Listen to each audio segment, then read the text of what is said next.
राम राम भाई सारा ने। मेरा नाम संदीप राठी है। आज हम एचएसएससी की भर्तियों के बारे में बात करेंगे। सबसे पहला डिस्कशन का टॉपिक रहेगा हरियाणा पुलिस की भर्ती। दूसरा टॉपिक रहेगा हरियाणा ग्रुप डी की भर्ती। आप सब ने जितनी भी चीज़ें इस वीडियो में बताई जाएं, सारी की सारी चीज़ें जाननी जरूरी हैं, इसीलिए मैं ये वीडियो बना रहा हूँ। आप सब ने लास्ट तक जुड़ा रहना है। तो सबसे पहले डिस्कस करेंगे हम हरियाणा पुलिस की भर्ती। तो भाई आप सब ने पता है कि हरियाणा पुलिस की भर्ती पे एक इम्पोर्टेंट केस चल रहा है रिजर्वेशन पॉलिसी ने लेके, जिसका नंबर है 12/488/2026, Kaushal Kumar versus state of Haryana and others. उसमें आप सब ने पता है कि भाई फैसला आया है कि सारे के सारे पिटिशनर्स को प्रोविजनली अलाउड किया जाता है, और जो जितने भी पिटिशनर पीएमटी पीएसटी और एग्जाम में बैठेंगे उनका फाइनल सिलेक्शन इस केस की फाइनल जजमेंट पे डिपेंड करेगा। आप सब ने इन चीज़ों का पता है। उसके बाद एलपीए में एचएसएससी गई उस इंतरिम ऑर्डर के खिलाफ, लेकिन वहां जाकर उसको हार मिली। सिर्फ ये कहा गया कि आप सिंगल बेंच में पहले फैसला लेके आइए, उसके बाद यहाँ सुनवाई होगी। एचएसएससी उसके बाद सुप्रीम कोर्ट गई थी, वहां भी उसको हार का सामना करना पड़ा।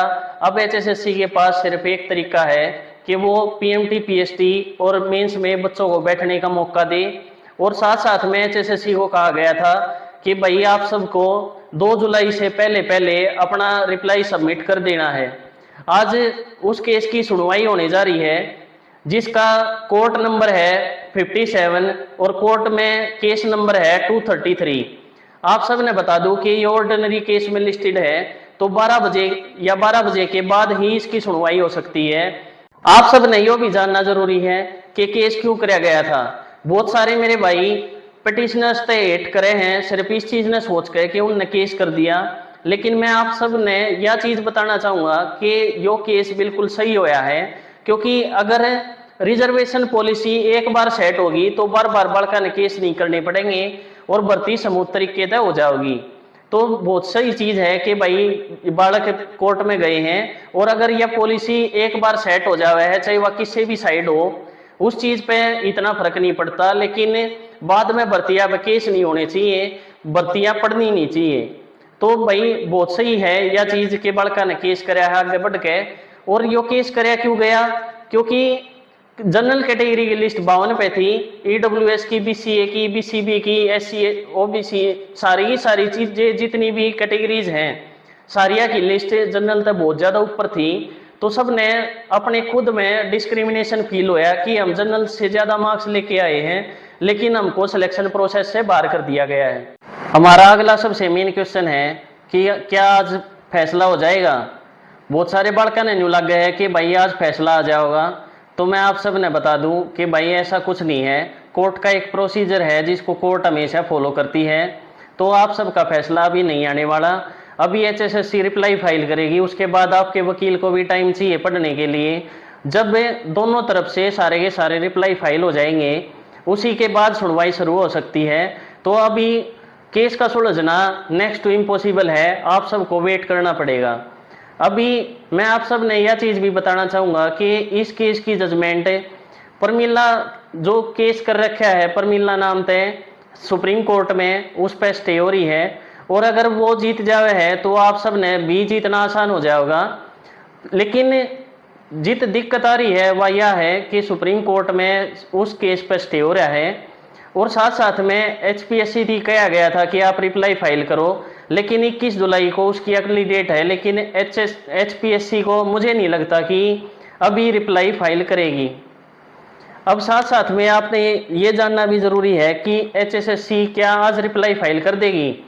तो जहां तक मुझे लगता है कि एचएसएससी अपनी तरफ से पूरी कोशिश करेगी कि पिटिशनर्स को अब भी रोका जाए।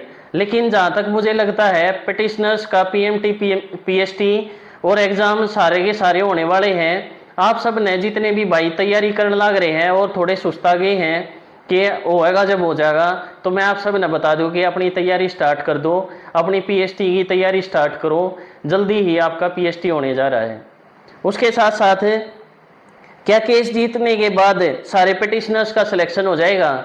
मैं आप सब ने यह चीज़ भी बताना चाहूँगा कि अगर आप मेंस में मेरिट में नहीं आए तो आप पहले ही बाहर हो। दूसरा, अगर परमिला केस जीत जावे है और आपकी जजमेंट में भी परमिला की जजमेंट फॉलो करी जावे है, तो भी अगर आप मेंस में मेरिट में आए हो तो चेक किया जाएगा कि प्रमिला केस की जजमेंट के अनुसार आप प्री में 10 गुना में आ रहे हो या नहीं आ रहे हो। अगर आप उसमें जजमेंट के अनुसार शॉर्ट लिस्टिंग में नहीं आए तो भी आप बाहर कर दिए जाओगे, चाहे आप कितने भी मार्क्स मेंस में लेकर आ रहे हो। तो अनसर्टेनिटी का खेल है, रिस्क का खेल है, टाइम खराब होने का खतरा है। आप सब ने साथ साथ में ग्रुप डी या जो कोर्ट के क्लर्क्स की वैकेंसी निकली हुई है उसकी भी तैयारी साथ साथ करनी चाहिए, जिसकी लास्ट डेट कल है 3 तारीख को। तो जितने भी भाई हैं ईब तक 10 लाख फार्म भरे गए हैं। बहुत सारे बालक सिर्फ यो सोचने लग रहे हैं कि ग्रुप डी का हम क्या करेंगे, हम तो हरियाणा पुलिस में लग जाएंगे।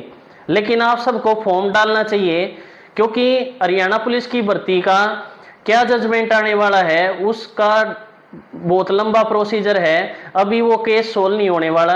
इसलिए आप सबको ये फॉर्म भी भरने चाहिए और जी जान लगा के तैयारी करनी चाहिए। जितने हाथ पैर मार सको ना नौकरी थी उतने मारो भाई। यह चीज मत सोचो कि कोई तुमने नहीं कहोगा ग्रुप डी का क्यों भर दिया, तू हरियाणा पुलिस की रेस मारे था। किसी के बारे में कुछ नहीं सोचना, तुमने अपना सिलेक्शन चाहिए है, 100% सिलेक्शन होना चाहिए आपका, तो लड़ना पड़ेगा। वो चाहिए आपका ग्रुप डी में सिलेक्शन होकर बाद में हुआ है। बहुत सारे बालक पिछली बार मेरी गैला एसडीएम बहादुरगढ़ के अंडर में 129 बालक थे जिनमें से 109 ने नौकरी छोड़ दी थी। लेकिन इसका मतलब यो नहीं है कि हमने वो सीट खराब करी। एचएसएससी ने 3 साल तक मौका दिया है और लगभग ग्रुप डी में 13,000 वैकेंसीज पे 28,000 बालक लगाए हैं। तो भाई सीट कोई खराब नहीं होती, लेकिन अगर आपने लागना है तो 100% बेरोजगारी तले करना है तो 100% पढ़ाई करनी पड़ेगी, बहुत सारी चीज़ों की प्लानिंग करनी पड़ेगी। आप सब ने इस एक केस पे बैठा नहीं रहना है। उसके साथ साथ मैं आप सब की बता दूं कि जितने भी मेरे भाई हैं वे सारे के सारे ग्रुप्स में और यूट्यूब चैनल पे जितनी भी बातें बताई जाए हैं वे सारी ये सारी चीज़ें फॉलो करते रहो, सारे का सिलेक्शन हो जाएगा। अगर आप 100% डिवोटेड होके और रिलीजियसली अपनी तैयारी करोगे। जितने भी भाई हैं उन सब की मैं अपडेट साथ साथ देता रहूँगा। इस बात का दोबारा ध्यान देना है कि आप सबका जो सुनवाई होने वाली है वो court number 57 case number 233 ordinary case है, बहुत कम समय मिलेगा। हो सके है कि नेक्स्ट डेट हो जाए। तो आप सब ने इस चीज़ पे अपना सारा का सारा दिन खराब नहीं करना है। कुछ यूट्यूबर्स ऐसे होंगे जो सारे के सारे दिन लाइव बैठेंगे कि भाई एचएसएससी ये बोल रही है वो कर रही है। इन चीज़ों पे ध्यान नहीं देना। जो जजमेंट आओगी वह आज शाम ने या कल सुबह आप सब ने मिल जाओगी, या फिर मैं शॉर्ट के माध्यम से आप सबको प्रोवाइड करवा दूंगा। आप सबको अपना समय लाइव पे बैठ कर खराब नहीं करना है। अब तक जितनी भी बातें हुई हैं उन तक आपने पता लग गया होगा कि प्रमिला केस का सुलझना भाई बहुत ज़रूरी है आपके केस के लिए। तो भाई आप सब ने ये 2-4 महीने और वेट करना पड़ेगा। आप सब ने इन चीज़ों तक बच कर रहना है, तो साथ साथ में अपनी दूसरे पेपर्स की तैयारी करो। और इस चीज़ पे जो बेरोजगारी का जो जहर है उस चीज़ तक आपने लिकड़ना है, चाहे क्यों करे भी लिकड़ो। ज़रूरी नहीं है कि वह हरियाणा पुलिस की भर्ती है हो। आप सब बहुत ज़्यादा सीरियस होकर तैयारी करो। अगर इस वीडियो तय आप सब ने कोई वैल्यूएबल चीज़ मिली है तो आप सब ने कमेंट करके जाना है, वीडियो को लाइक करना है और चैनल ने सब्सक्राइब कर लो, क्योंकि बहुत ज़्यादा जो इम्पोर्टेंट चीज़ होंगी मैं वे इस वीडियो के माध्यम से आप सब ने बताऊंगा। तो आप सब उसने स्किप ना करो, इसके लिए आप सब ने चैनल सब्सक्राइब करना ज़रूरी है। मिलेंगे भाई नेक्स्ट वीडियो में एक नई अपडेट के साथ, तब तक राम राम भाई सारे ने।